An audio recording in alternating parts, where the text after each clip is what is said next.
Hi everyone! It's hard to believe it's week 7 of our class together already. This is Dr. Julie Nasasovic and you are listening to lecture number 4 entitled Trauma and the Brain. Now we know that psychological trauma and its relationship to the brain is a gigantic area of study. Certainly a course on trauma to the brain, for example concussions, would be an entire class in itself. Because the psychological effects caused by trauma to the brain, recall Phineas Gage's iron rod to the head, has potentially severe psychological symptoms. But for today, I've narrowed down to 2 specific areas focused on how traumatic experience affects our brains. Today we will look at early relational trauma and PTSD. I've tried to access different sources so that I'm not simply repeating what you are reading in Casalino's book, but certainly there will be repeat points. My objectives for this 4th lecture are: throughout the lecture, my goal is to introduce you to or remind you of some of the most prominent names in trauma research, and a little about what they have done or are doing. In contrast to my habit, this will not only be historical figures, but will also include the alive and thriving theorists of today. I will provide websites in the reference section because many of the current researchers have a wealth of materials available for download on the web. The first part of the lecture will focus on early relational trauma, and the second part will take a look at PTSD. Finally, we'll take a brief look at treatments for trauma. When we talk about trauma in the field of psychology, we are generally referring to the exposure of a person to an event or a situation that overwhelms the person's ability to cope with what they are experiencing. We have learned over time that trauma-related symptoms have varying levels of intensity and are relative to the person experiencing the event, their genetic predispositions, history of adverse childhood experiences, support system, and coping mechanisms available to them. For example, siblings growing up in the same violent home may have 2 very different sets of symptoms as a result of witnessing the same domestic violence. A trauma response can be acute and/or prolonged, and while there may be long-lasting symptoms to past trauma, only a small percentage of trauma survivors develop full-fledged diagnosable PTSD symptoms. When I say adverse childhood experiences, I'm referring to the ACE study, or the Adverse Childhood Experiences Study, one of the largest investigations ever conducted to assess associations between childhood maltreatment and later life health and well-being. The ACE study findings suggest that certain experiences are major risk factors for the leading causes of illness and death, as well as poor quality of life in the United States. So this may not necessarily seem like news to you. You're probably well aware that early adverse experiences can lead to later life difficulties. I guess the point I'm trying to make is that adverse childhood experiences can have an effect on your brain that predisposes you to not only poor health in the future, but also sets the stage for being vulnerable to trauma in a way others may not be. On the other hand, it may also create a state of resilience that fortifies you against reacting to future trauma. Let's start by taking a look at early relational trauma. Heller and LAPIERRE put it succinctly when they wrote, "When there is early trauma, the ensuing biological dysregulation forms the shaky foundation upon which the psychological self is built." During the first 2 years of life, the human brain is growing faster than during any other developmental period. It makes sense then, knowing what we know now about the social brain, that early social environment, mediated predominantly by the primary caregiver, directly influences the wiring of the brain that will be responsible for future social and emotional coping capacities. Trauma or neglect occurring during this first 2 years will be exceptionally important to later psychological functioning. This is why it is so important to do a thorough psychosocial assessment. Ask about who the primary caregivers were, if there was an early trauma, stress, illness, loss, or even postpartum depression experience. As the brain develops, it has a natural process of pruning unused brain connections and strengthening of pathways that are repeatedly used. Trauma results in additional pruning that is detrimental to the success of the developing brain. When stress levels are consistently high, neural pathways that may be necessary for normal social engagement, connecting the limbic system to the cortex, are pruned, while other circuits that are more adaptive to distressing interactions are formed and strengthened. As a result, the neural landscape becomes vulnerable to emotional and social dysregulation. Adults whose brain and nervous system were patterned by distress at the beginning of life often feel helpless in the face of their symptoms. They do not have the neural circuits to imagine a different way of being. Thankfully, the brain is constantly changing, and therapy can stimulate and nurture the development of neural circuits that contribute to connection and stability. Just before and after birth, as many as 40,000 new synapses are added every second. A baby's brain reaches 70% of adult size by the first birthday and 80% of adult size by the second. There is a lot of growth in the cerebellum, the area responsible for integrating sensory information to help guide movement. This makes sense because babies during this time are experimenting with movements and learning to interpret sensory information. But also the cerebral cortex doubles in size over the first 2 years of life, mostly accounted for by the formation of new connections between neurons. It is no coincidence that this first 2 years of life, so essential to brain development, is also the critical period for human attachment. John Bowlby was the British psychologist renowned for his work in developing our modern attachment theory. Bowlby's own experience of growing up with 5 siblings in London in an upper-middle-class family reportedly had a huge impact on his interest in attachment conditions. He was essentially raised by a nanny, which was common at that time for his socioeconomic class. However, his nanny left when he was 4, and he recalls this being traumatic. Then he was sent away to boarding school at age 7, which he also reports as being influential on his development. After studying psychology in undergrad, Bowlby worked with delinquent and maladjusted children before going to medical school and training as a psychiatrist. Also while in medical school, he attended the Institute for Psychoanalysis and became qualified as a psychoanalyst. His supervisor was Melanie Klein, who was actually considered to be the first person to use Freud's psychoanalysis model with children. In 1949, Bowlby was commissioned by the World Health Organization to report on the mental health of homeless children in post-war Europe. The result was Maternal Care and Mental Health, published in 1951. Bowlby's main conclusions were: the infant and young child should experience a warm, intimate, and continuous relationship with his mother or permanent mother substitute in which both find satisfaction and enjoyment, and that not to do so may have significant and irreversible mental health consequences. These assertions were both controversial and influential at that time. Mary Ainsworth, who many actually attribute classic attachment theory to, was actually a student of Bowlby's. She was the one responsible for the strange situation experiments, as a result of which we now have our classic attachment styles. Ainsworth did her longitudinal field research of the mother-infant relationship in Uganda, Africa. Her research is published in a book entitled Infancy in Uganda, publication date 1967. Bowlby drew upon animal behavior studies and developmental psychology to make his conclusions about attachment theory, which Mary Ainsworth then developed and provided evidence for through her ongoing research. According to Bowlby's theory, events that interfere with attachment, such as abrupt separation of the toddler from familiar people or the significant inability of caregivers to be sensitive, responsive, or consistent in their interactions, have short-term and possible long-term negative impacts on the child's emotional and cognitive life. Another important figure in early attachment and trauma theory and practice is psychologist ALLAN. His website, which includes many publications in PDF format, is included in the reference section of this lecture. I strongly encourage you to look at his work. His work underlies much of the interpersonal neurobiology theories in line with Van Siegel and others. SCHORE wrote in 2003, "The central thesis of my work is that the early social environment, mediated by the primary caregiver, directly influences the final wiring of the circuits of the infant brain that are responsible for the future social and emotional coping capacities of the individual.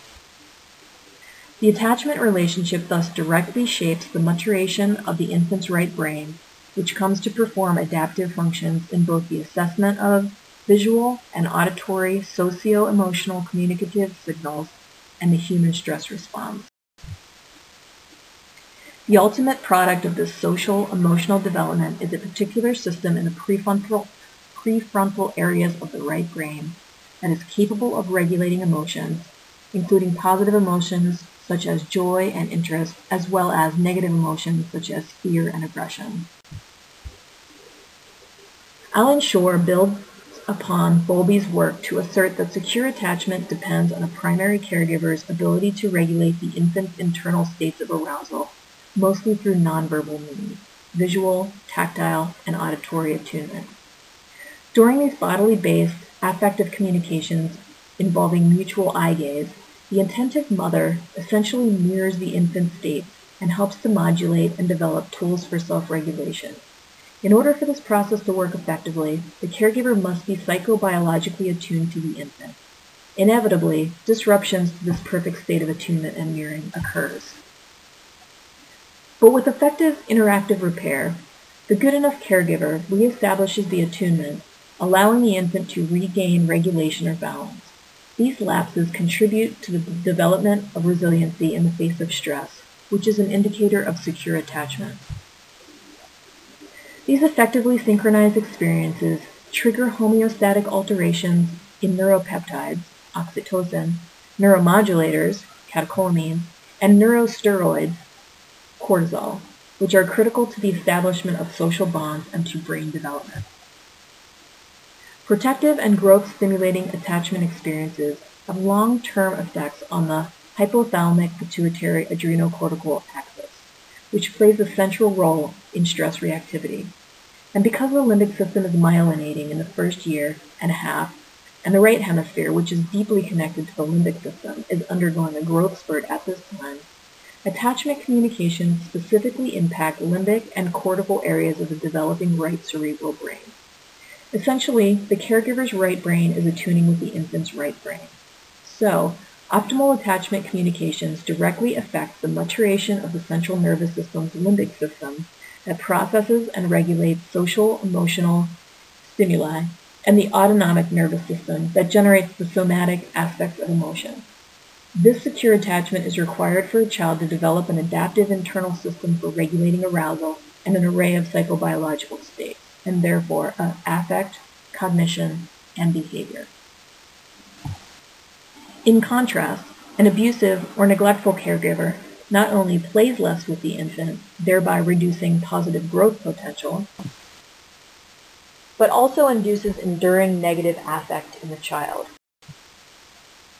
These caregivers may fail to protect the child from environmental stressors, such as an abusive spouse. The caregiver may be emotionally unavailable, giving inappropriate or rejecting responses to the infant's expressions of arousal or stress. And the caregiver may provide minimal or unpredictable regulation of the infant's state of overarousal.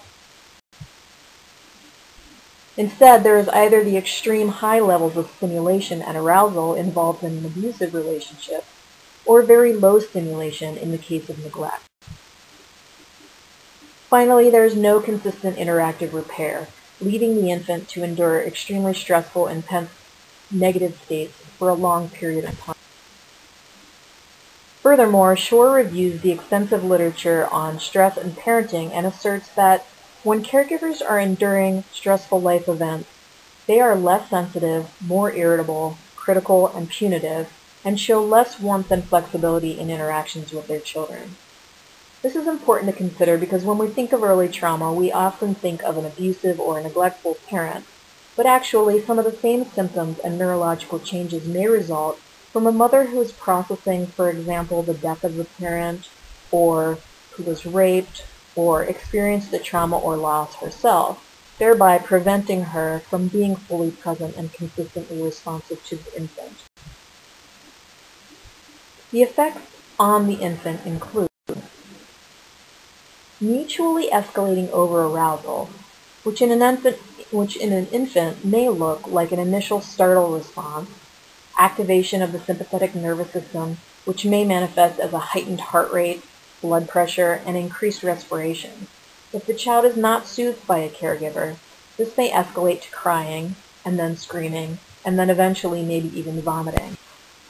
Neurochemically, the infant's brain increases the secretion of corticotropin-releasing factor, which is the brain's major stress hormone, which regulates sympathetic catecholamine activity, resulting in adrenaline, noradrenaline, and dopamine levels to be elevated. In addition, there is increased secretion of vasopressin, a hypothalamic neuropeptide released when the environment is perceived to be unsafe and challenging. A second, later forming reaction to relational trauma is dissociation, which may look like the infant staring off into space with a glazed look. When an infant's attempts to repair the interaction fail to get a response from a caregiver, it seems as though the parasympathetic nervous system kicks in and the infant loses postural control, withdraws from the social environment, and attempts to self-regulate by numbing, avoiding, and restricted affect. The neurobiology of dissociation involves the elevation of endogenous opioids, chemicals produced naturally by our body that have analgesic or painkiller qualities. In other words, in the face of trauma, the body acts to numb itself from the pain. Also, the dorsal vagal complex in the brainstem medulla is activated. You read about polyvagal theory in Cossolino's book, but I'll review it on the next slide. The dorsal vagal complex is the evolutionarily more primitive part of our autonomic nervous system, also referred to as the vegetative or reptilian vagus. The dorsal vagus is thought to control bodily shutdown and immobilization. It decreases blood pressure, metabolic activity, and heart rate, despite increases in circulating adrenaline. This elevated parasympathetic arousal, according to ALLAN SCHORE, is a survival strategy that allows the infant to maintain homeostasis in the face of an internal state of sympathetic hyperarousal. Porges' polyvagal theory describes how the evolutionary layers of our autonomic nervous system may explain our response to stress and trauma. Porges asserts that there are two vagal systems. Vagus refers to the 10th cranial nerve called the vagal nerve. There is an older system originating in the brainstem, which is involved in the defensive strategies of immobilization such as fainting and dissociation, called the dorsal vagus. And then there is the newer limbic circuit, linking the heart to the face, and is involved in social engagement behaviors and in dampening reactivity in the sympathetic nervous system with the goal of diffusing aggression and tension. When there is early trauma, the dorsal vagus is dominant, leading to freeze, collapse, and ultimately dissociation. The ventral vagus fails to develop adequately, and social development is impaired. This can lead to not only long-term psychological symptoms, but also to physical symptoms, because the vagus nerve innervates the larynx, the pharynx, the heart, lungs, and the gut. So how do the trauma-induced alterations of the right brain of the infant show up later in life? Well, you're probably familiar with the attachment styles identified by Mary Ainsworth in 1978, with the addition of a fourth attachment style by Main and Solomon in 1986. This fourth category was established when it was discovered that many children who had experienced abuse and/or neglect were hard to classify within Ainsworth's original 3 attachment styles. Insecure, disorganized, disoriented attachment style, otherwise known as Type D infants, have low stress tolerance. Hans Selye's general adaptation syndrome model explains this symptom well. He asserted that the long-term hormonal changes caused by stress on the body results in the body's limited supply of adaptive energy that deals with stress to decline with continuous exposure. When there has been trauma, stress levels are chronically high and the body loses its capacity to adapt or recover, leading to adrenal fatigue and exhaustion. Now back to Main and Solomon. Type D infants' disorganization and disorientation is thought to be a result of actually being alarmed by their caregiver. Because infants inevitably seek their parent when alarmed, the fact that the parents themselves may be alarming or frightening creates an irresolvable bind for the infant, whereby they cannot approach the parent nor shift their attention or flee, They are unable to generate an effective coping strategy. During the strange situation study, these children exhibited apprehension, confusion, and very rapid shifts of state, such as 1 minute screeching with excited movements and the next moment dissociation, silence, blank, and dazed. These reactions are not limited to being with a mother, but are also triggered by strangers. Dissociation is common in traumatized infants, as well as communication styles that send the message, stay away, don't connect. I see this defensive stance a lot in the foster youth that I work with. ALLAN says this is associated with very early forming loss of ventral vagal activation and domination of the dorsal vagal parasympathetic states of over-arousal.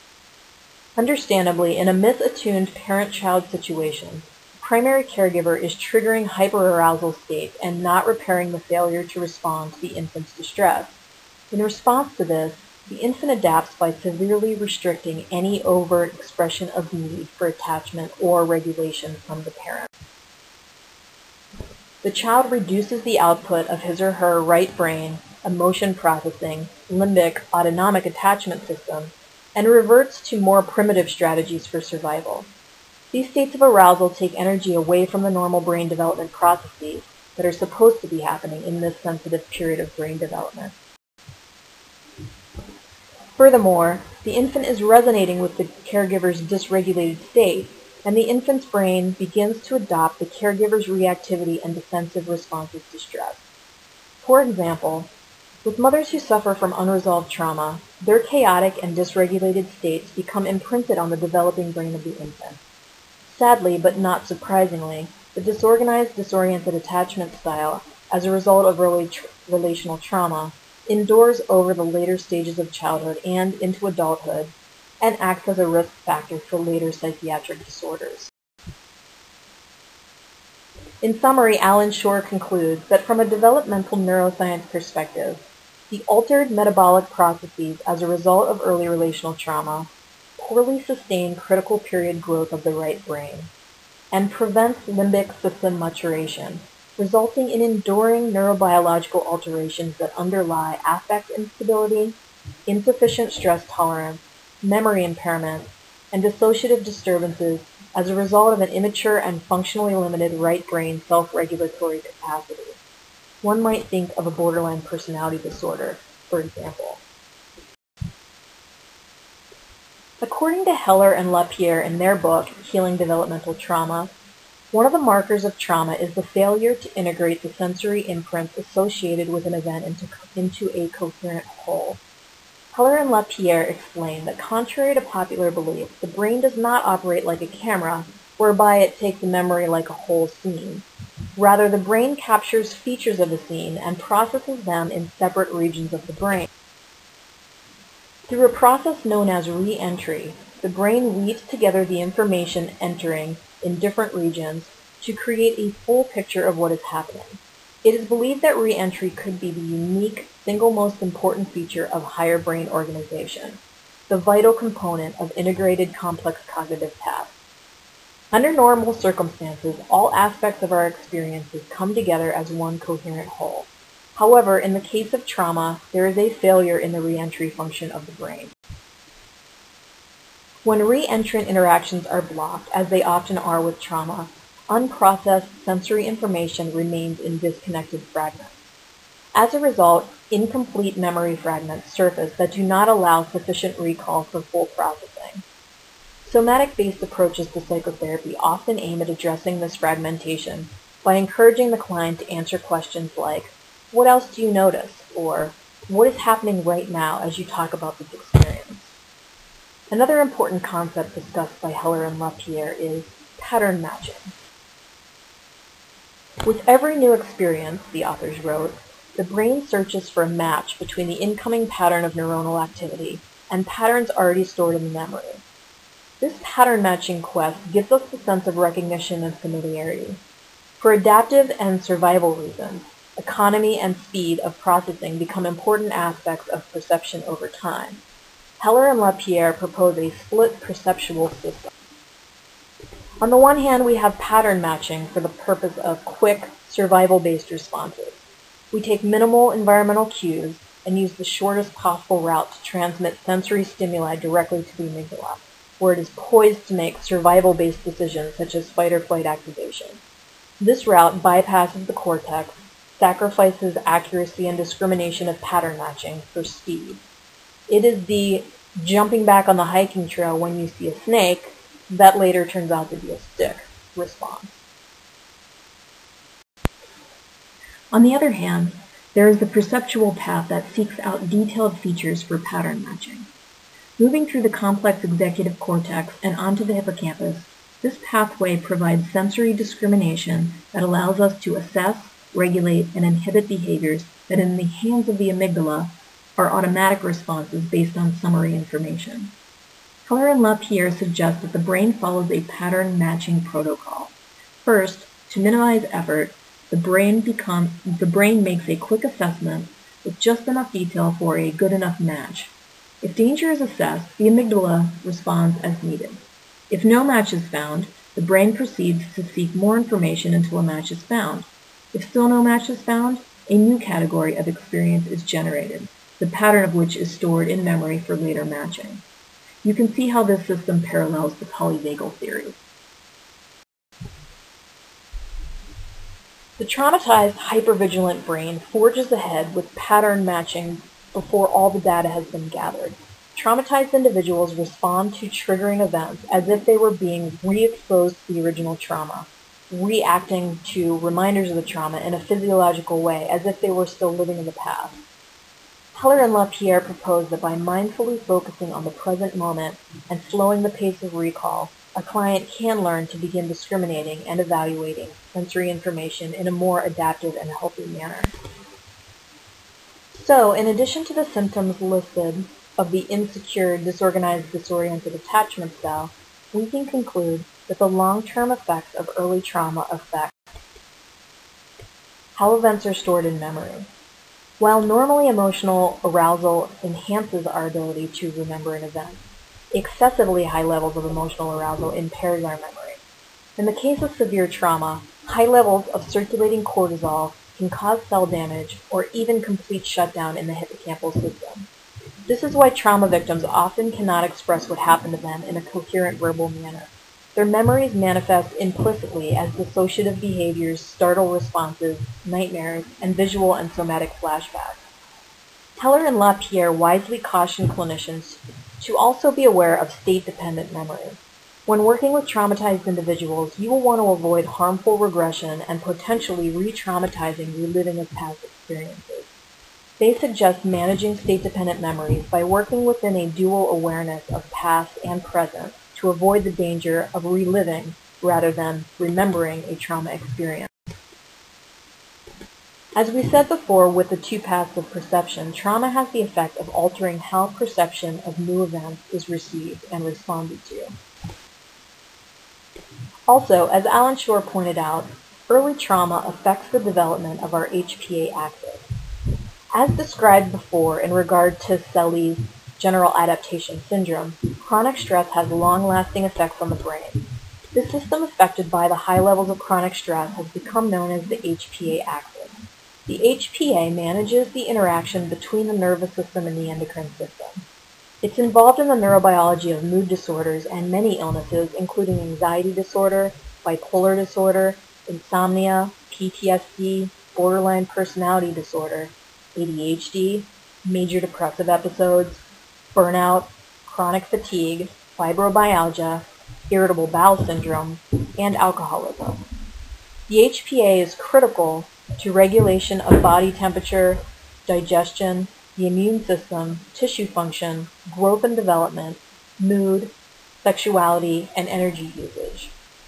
Heller and LaPierre state, in cases of developmental trauma, as neglect and abuse intensify, and as streams of stress hormones signal ongoing danger, the dysregulation of the HPA axis spirals. In a young child's vulnerable brain, not only does the continuous flow of stress hormones have a tragic dysregulating effect, it also deprives the body of the all-important wash of opioids that supports bonding and the feeling that all is well. The sympathetic adrenal medullary system, or SAM, is activated when the body is preparing for the massive output of energy required for fight or flight responses. The adrenal medulla releases the hormones adrenaline and noradrenaline into the bloodstream, stimulating the sympathetic nervous system into action. Increased heart rate and respiration, increased tension in the muscles, constriction of blood vessels diverting blood away from the viscera into the muscles, increased blood pressure and blood sugar levels, and reduction in gastrointestinal peristalsis are some of the physical reactions triggered by the SAM system. Therapists can educate the client about these systems being triggered so that they can begin to understand their stress response and work with the symptoms. Clients can become present to and not identified with. Finally, and probably the one we most obviously encounter on a daily basis, early trauma affects a person's emotional arousal function. We talk about this a lot, so I'll just add a somatic angle to what we already know. Infants react to negative emotional arousal by instinctively contracting their internal bodily structures, including joints, tension in the eyes, ears, and at the base of the skull. Adults who develop these patterns in childhood are habituated to them and continue to use those same patterns of muscular tension and visceral contraction related to emotions throughout their life. Over time, these patterns of emotional arousal, or when an event overpowers our sense of safety, causes a variety of brain alterations. In summary, high levels of emotions, as well as lack of emotion, lead to physical changes that contribute to autonomic dysregulation and psychosomatic disorders. Many of these symptoms are apparent also in the cases of PTSD, so let's move on to PTSD. Post-traumatic stress disorder is diagnosed when an individual has been exposed to a traumatic event whereby they or others were threatened with death or serious injury. During the event, they responded with fear, helplessness, or horror, and since the event, they have had symptoms for more than 1 month.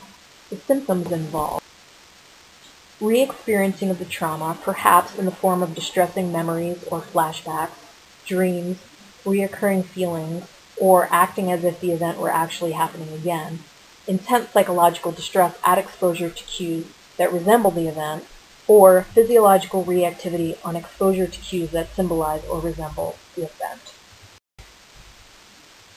Persistent avoidance of stimuli associated with the trauma, and the numbing of general responsiveness.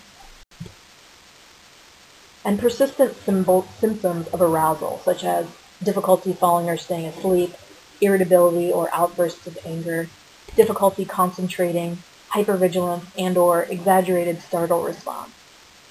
It's very difficult to find accurate, well-referenced prevalent studies on PTSD. Even the stats listed on the National Center for PTSD website was dated 2007. But some of the stats I found were that it is estimated that between 50% and 70% of adults in the U.S. will experience or witness a traumatic event in their lifetime. 20% of those people will develop PTSD. Women are about twice as likely to develop PTSD as men. And among people who are victims of a severe traumatic experience, 60 to 80% will develop PTSD. Studies have shown that as many as 100% of children who witness a parental homicide or sexual assault develop PTSD. Similarly, 90% of sexually abused children, 77% of children exposed to a school shooting, and 35% of urban youth exposed to community violence develop PTSD. Studies reporting the post-deployment incidence of PTSD with veterans of the wars of Afghanistan and Iraq between 2004 and 2008 indicate that PTSD rates are somewhere between 9.8% and 24.5%. Some important figures in the history of treating trauma include Charcot, Genet, Freud, and Gardner. Charcot and Paris proposed that so-called hysterical patients were dealing with histories of trauma. A student of Charcot, Genet was reportedly the first to propose that during traumatic events, people experience intense emotions that interfere with the integration of the physical experience, thereby splitting off the traumatic memories and related actions from everyday consciousness and from voluntary control. He reportedly coined the terms dissociation and subconscious. Genet described how memories of traumatic events tended to return in the form of reenactments involving intense emotional reactions, aggressive behavior, physical pain, and bodily states that seemed relevant to the original event of the trauma but were no longer adapted to the current situation. Furthermore, Genet proposed that efforts to keep the traumatic memories out of consciousness eroded the psychological energy of the client, interfering with the person's capacity to engage in focused action and to learn from experience. Sigmund Freud, also a student of Charcot, also studied so-called hysterical patients with a passion. Freud's notes reflect his perception that memories of trauma continue to affect the patients long after the event occurred. He explained that the fading of the memory seemed to be closely related to the ability of the clients to experience an energetic reaction large enough to provide a cathartic release of the trauma. However, if the reaction is somehow suppressed, the affect related to that traumatic event seems to become attached to the memory. And Gardner wrote about treating World War I veterans in his 1941 book entitled The Traumatic Neuroses of War. Gardner described the psychobiological nature of traumatic stress, involving extreme physiological arousal, sensitivity to temperature, pain, and sudden tactile stimuli. Similar to both Freud and Genet, Gardner concluded that the subject acts as if the original traumatic situation were still in existence and engages in protective devices which failed on the original occasion. This means, in effect, that his conception of the outer world and his conception of himself have been permanently altered. In modern times, Dr. Bessel van der Kolk has been one of the foremost researchers and writers about trauma. Because we have limited time and space, I will focus on van der Kolk's and a few other theorists' work here in this lecture.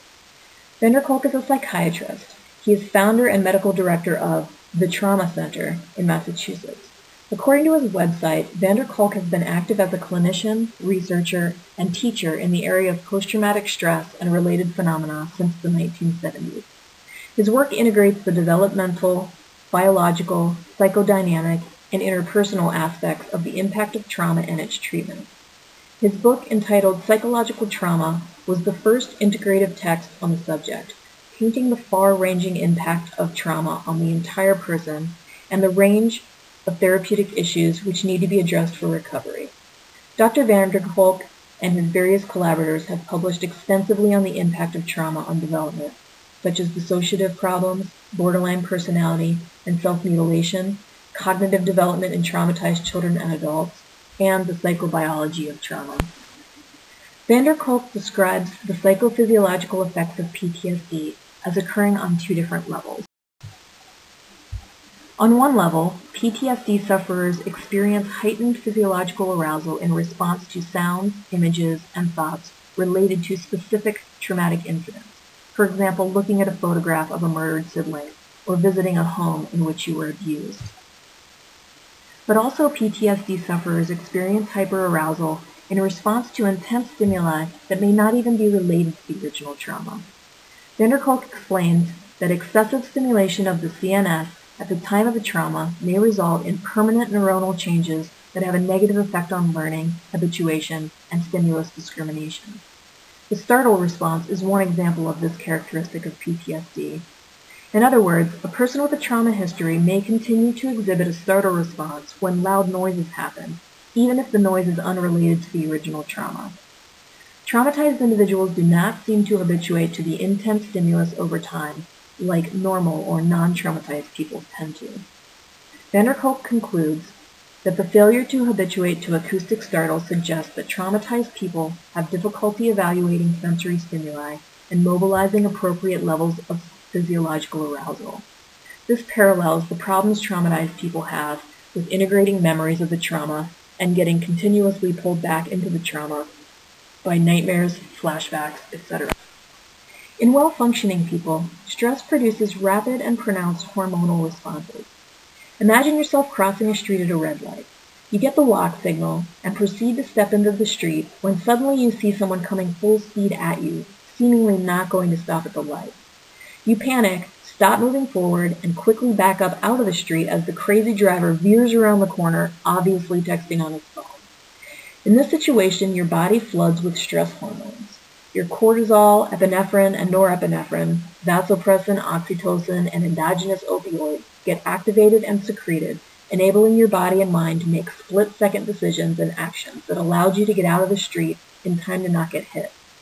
This is a normal stress response. However, again, with Selye's general adaptation model, chronic and persistent stress inhibits the effectiveness of the stress response and induces desensitization. PTSD develops following exposure to events that overwhelm the individual's capacity to reestablish homeostasis. Instead of returning to a baseline, as you hopefully did after the street crossing incident, there is a progressive stress response that permanently alters how one deals with their everyday environment. In PTSD, even minor reminders of the trauma may precipitate a full-blown neuroendocrine response. The predominant theory of trauma at this time is that what makes memories traumatic is a failure of the central nervous system to synthesize the sensations related to the traumatic memory into an integrated semantic memory. Similar to what was said in the first half of the lecture with regard to early trauma, the sensory elements or remembered trauma gets registered separately and are often retrieved without the patient being aware of the context to which the sensations or feelings refer. This breakdown of the brain's ability to integrate experiences that happens in PTSD is associated with several brain structures. We know this thanks to numerous neuroimaging studies of PTSD. Several studies have shown that people with chronic PTSD have decreased hippocampal volumes, ranging from 8% to 26%. In animals, decreased hippocampal functioning has been shown to cause behavioral disinhibition and makes animals more likely to define incoming stimuli as emergencies and react with fight or flight responses. The decreased size of the hippocampus might also play a role in dissociation and response to an arousing stimulus as a threat with aggression or withdrawal. We also know that the hippocampus plays a prominent role in memory. In PTSD, the memories of traumatic events are disjointed, and memories may only be remembered in isolated images, bodily sensations, smells, or sounds rather than coherent semantic memories. Decreased hippocampal functioning is also likely to interfere with the localization of incoming information in time and space, and to cause continued fragmentation of experience. In 1996, KOLK and colleagues conducted PET scan studies that involved conducting brain neuroimaging on people with PTSD while they were exposed to vivid, detailed narratives of their own traumatic experiences. Heightened activity was witnessed only in the right hemisphere, specifically in the areas most involved with emotional arousal, the amygdala, the insula, and the medial temporal lobe. This probably explains the autonomic responses activated in PTSD sufferers. High-level stimulation of the amygdala may also explain the interference with hippocampal functioning. Some part of this dynamic involving the hyperarousal of the amygdala may prevent the hippocampus from integrating experiences into whole memories. The finding that PTSD seems to activate the right hemisphere indicates that there is a differential hemispheric involvement in the processing of traumatic memories. The right hemisphere, which we know comes online earlier and is involved in the expression and comprehension of global nonverbal emotional communication, similar to what we were talking about in the beginning of this lecture with regards to attachment being associated with right brain to right brain attunement between infant and caregiver. The right hemisphere is also particularly integrated with the amygdala, which assigns emotional significance to incoming stimuli and helps to regulate the autonomic and hormonal responses to that information. Conversely, the right hemisphere is not known for its capacity to think or communicate logically or analytically. In contrast, the left hemisphere is generally held responsible for mediating verbal communication and categorizing or labeling experiences, a task that people with PTSD tend to have particular problems with. It is possible that the failure of the left hemisphere to function during states of extreme arousal is responsible for the derealization and depersonalization reported in acute PTSD. This also explains why PTSD treatment modalities such as EMDR, eye movement desensitization and reprocessing, attempt to integrate right and left brain function. Also, in these same PET scan studies, during exposure to their traumatic scripts, there was a significant decrease in activation of the left inferior frontal lobe, or Broca's area, which we know specializes in translating personal experiences into communicable language. This implies that it is difficult for traumatized individuals to verbalize precisely what they are experiencing, particularly when they become emotionally aroused. A similar study using MRI scans consistently found that 6 subjects being exposed to their traumatic scripts showed decreased activation in the thalamus and the dorsolateral prefrontal cortex in PTSD patients in comparison to controls. The dorsolateral frontal cortex is where sensations and impulses are held in mind and compared with previous information to plan appropriate action. These findings may provide a neurobiological explanation of why people with PTSD re-experience trauma with limited consciousness, simply remembering elements of past experiences, but again, not in a coherent whole. Recent studies using SPECT imaging showed increased activation of the dorsolateral prefrontal cortex after PTSD sufferers were treated with EMDR. van der Kolk's recommendations for treatment include medication therapy. He states that in order for traumatized clients to be able to process their traumatic memories, they must be able to gain enough distance from their sensory activations and emotional reactions so that they can observe and analyze these reactions from a safe distance. SSRIs can be effective in reducing the hyperarousal and avoidance tactics enough to allow the client to engage in treatment. Studies have shown that SSRIs can help PTSD patients gain emotional distance from traumatic stimuli and make sense of their traumatic intrusion. Secondly, van der Kolk recommends body-oriented therapies because of the relative decrease in left hemisphere activation occurring in trauma. He names EMDR as one example, which happens to have some of the best research base. He asserts that to make meaning of the traumatic experience is not enough. Traumatized individuals need to have experiences that directly contradict the emotional helplessness and physical paralysis that accompany traumatic experiences. Van der Kolk states that traditional exposure therapy can be helpful with regard to getting rid of traumatic intrusive memories or thoughts, but must be applied with great care. Van der Kolk concludes that the critical steps in treating PTSD can be summarized as follows. Establish safety. When a client's own resources are inadequate to deal with threats, they must at first rely on others to provide safety and care. The client must reestablish contact with his or her natural social support system and create a safe environment in which to heal. Anxiety management. If anxiety dominates, a trauma survivor needs to next strengthen their practical anxiety management coping skills.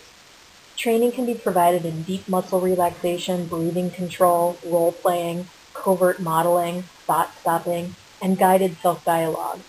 An example of anxiety reduction might include an assault survivor learning to distinguish between real-life threats and the haunting irrational fears that are a symptom of PTSD. They will need to learn to name the problems they face and formulate appropriate solutions instead of freezing and avoiding. Lastly, van der Kolk believes emotional processing is a critical step in treating PTSD.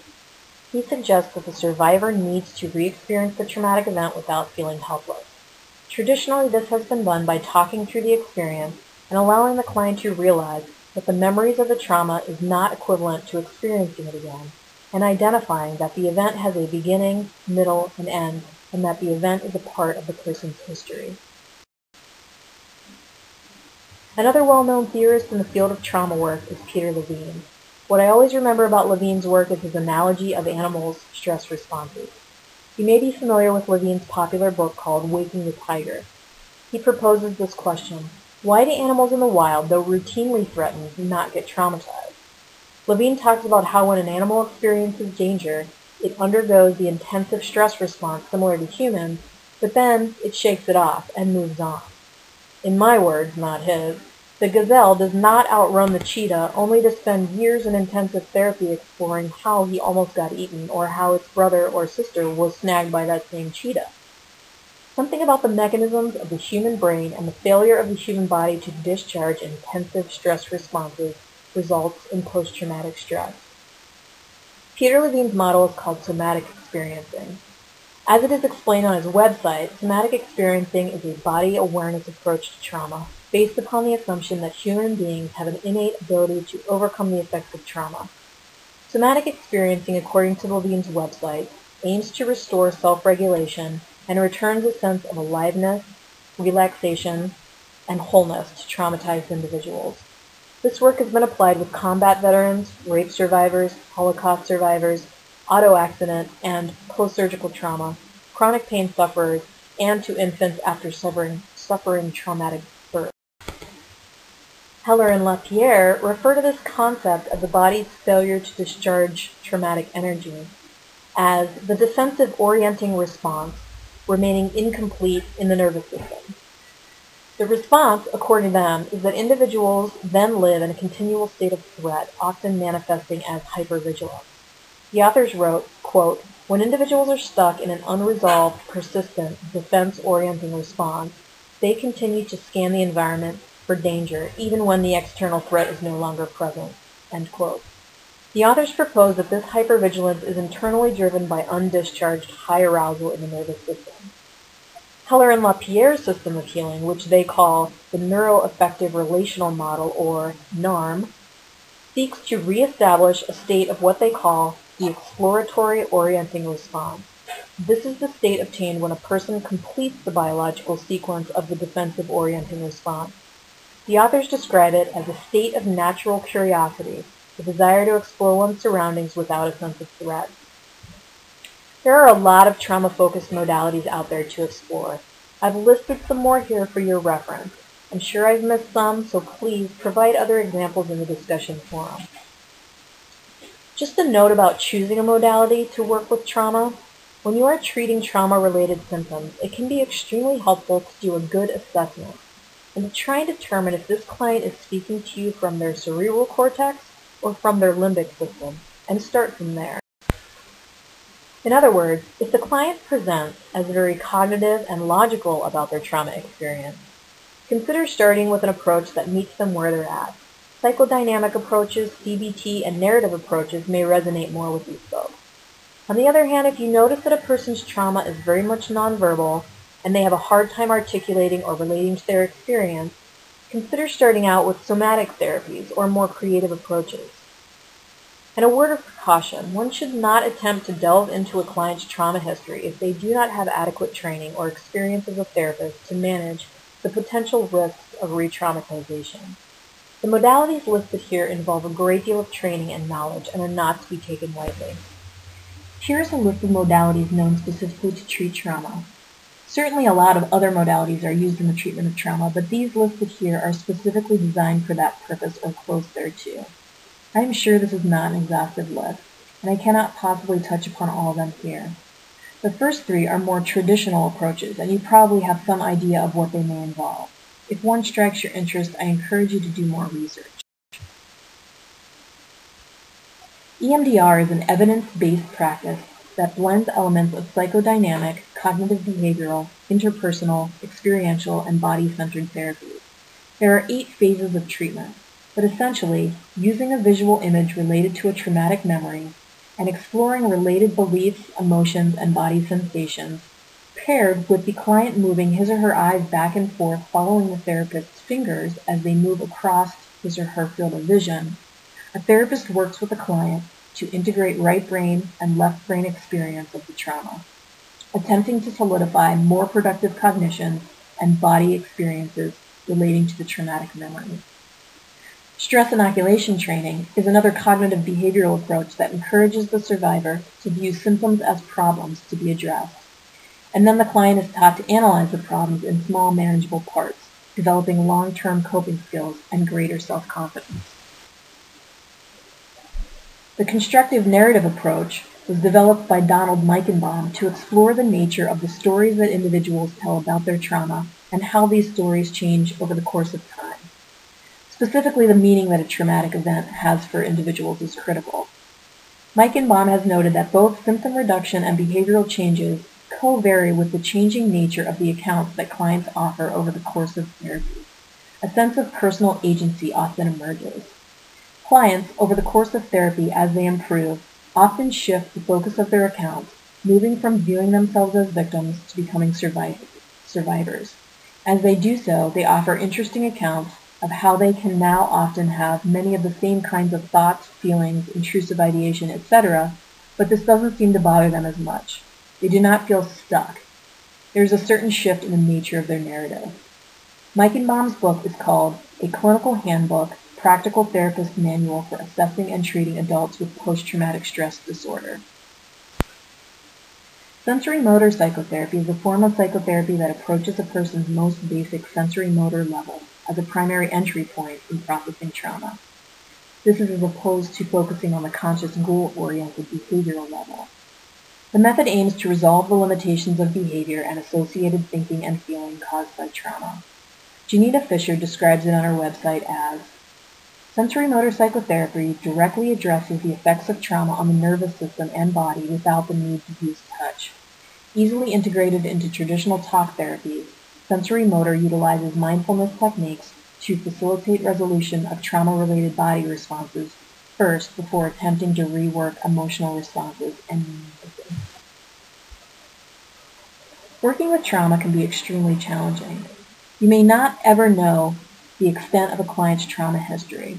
You may not realize a client has even been traumatized, or you may not know if the remembered trauma is an accurate memory of what actually occurred. What is important is that you keep open the possibility that early trauma may have occurred and be aware of the possible neurological implications. A nice approach is to educate your clients about the brain and how trauma leaves its footprints on the brain. This can help them disidentify from their symptoms and look at them as symptoms. There's a great article in the November-December issue of The Therapist, wherein LMFT David Long describes how he walks clients through the structure of the brain as a first step in treating PTSD. That reference will be at the end of this lecture. Another challenge of working with traumatized populations, which is a class in itself, is vicarious traumatization. I'll briefly state here that you must maintain good boundaries, engage in excellent self-care activities, and seek consultation often when working with trauma. Doing your own psychotherapy to become aware of what your own triggers are and unresolved issues might be will save you a great deal of distress and prevent errors made in treating your clients. Be good to yourself so that you can be good to your clients. I used a variety of references in the making of this lecture. There are 3 slides, but all references and websites have been added to the growing bibliography that I will repost this week on Angel.